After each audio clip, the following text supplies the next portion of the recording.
And tonight we're continuing to remember the American heroes lost in last week's terror attack at Karzai International Airport in Kabul.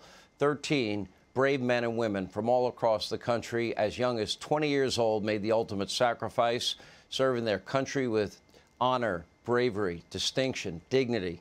Remember, we have an all-volunteer military. These brave souls, they took on this challenge. These were America's finest, our national treasure, that rose to the occasion, met the moment, represented the best, the very best our country has to offer. And quite frankly, they deserve so much better than this, and better than to have Joe Biden, look down and check his watch during the dignified transfer of remains over the weekend. Joining me now, they're two Gold Star fathers. They lost their sons in last week's attack. Mark Schmitz, he's the father of Lance Corporal Jared Schmitz, and Darin Hoover, the father of Staff Sergeant Darin Hoover Jr., who went by the name of Taylor. Let me start with you, Mark, if I may. Your son was sent back to Afghanistan to assist with the evacuation efforts. You said it's something you always wanted to do. I never have seen a young man train as hard as he did to be the best soldier he could be. He went back just for this mission. Explain. Yes, he did. First, I just want to say that Jared has exemplified so much that any man could ever strive for, and made me so proud to watch him undertake this endeavor and going into the Marine Corps. And he completed his boot camp, went to Jordan, was excited about that, and was constantly looking to do more, and was given that opportunity. Yeah. First, I want to say to both of you, if I may, as a parent, nobody can understand the loss that both of you have gone through. I can't imagine the pain that both of you are living through, and I'm very sorry about that. Mark, you met with Biden over the weekend. How did that go? Well, initially I wasn't going to meet with him, but then I felt I owed it to my son to at least have some words with him about how I felt. And it didn't go well. He talked a bit more about his own son than he did my son, and that didn't sit well with me. Your son was a hero. I can't imagine the pain. I really can't. Darin, you're said about your son, he had the biggest heart in the world, and no parent, and as a parent, I think every parent watching right now understands this. No parent should have to bury their sons or daughter. It's not supposed to work that way.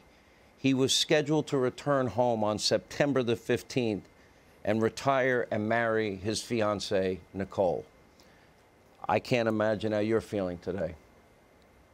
It's the absolute worst feeling in the world.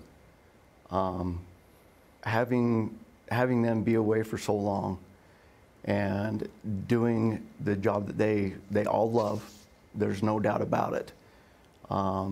Being a Marine to these guys is everything. And having this happen,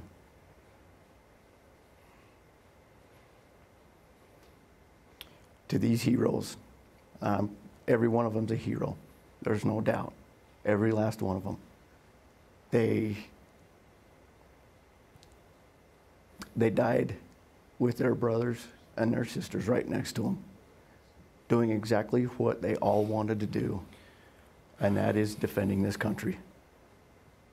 America's national treasure. That's how I refer to them. Yeah, absolutely. You chose not to meet with President Biden. I don't know if you want to comment on that. And I'd like to know, when I saw Biden look at his watch, I was literally like, you got to be kidding me. Because all of this to me was preventable. Because we saw them on the march.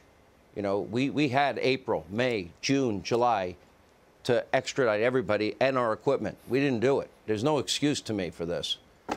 Why did you choose not to meet with the president, Darin? For exactly the reasons you just gave. We said absolutely not. We didn't want to deal with him. We didn't want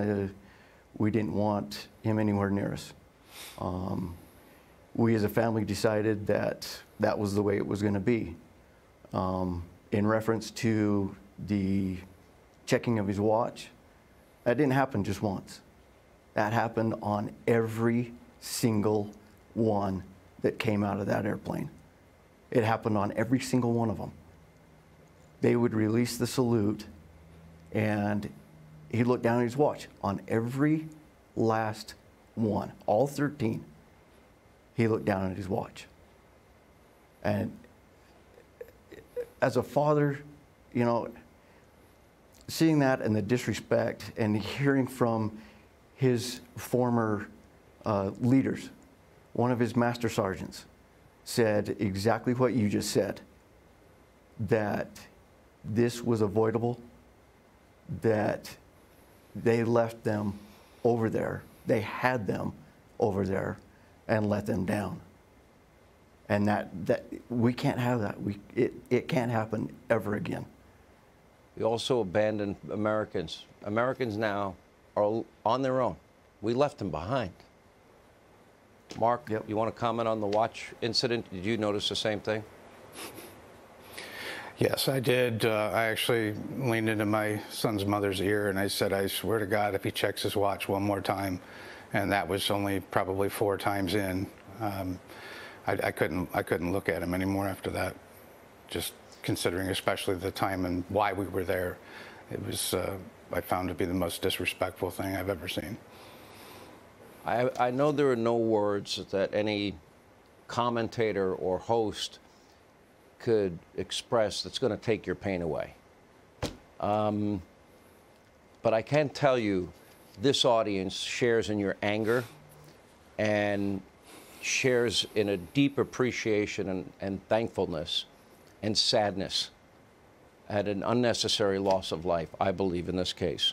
And we'll be praying for all of you, your families, these incredible young men that you raised that made this country the greatest country on earth. They make the country great. There's some leaders that don't make the country great. They did. Our thoughts and prayers are with you both. Thank you, Mark. Thank you, Darin. Thank you. Thank you, Sean. Hey, Sean Hannity here. Hey, click here to subscribe to Fox News YouTube page and catch our hottest interviews and most compelling analysis. You will not get it anywhere else.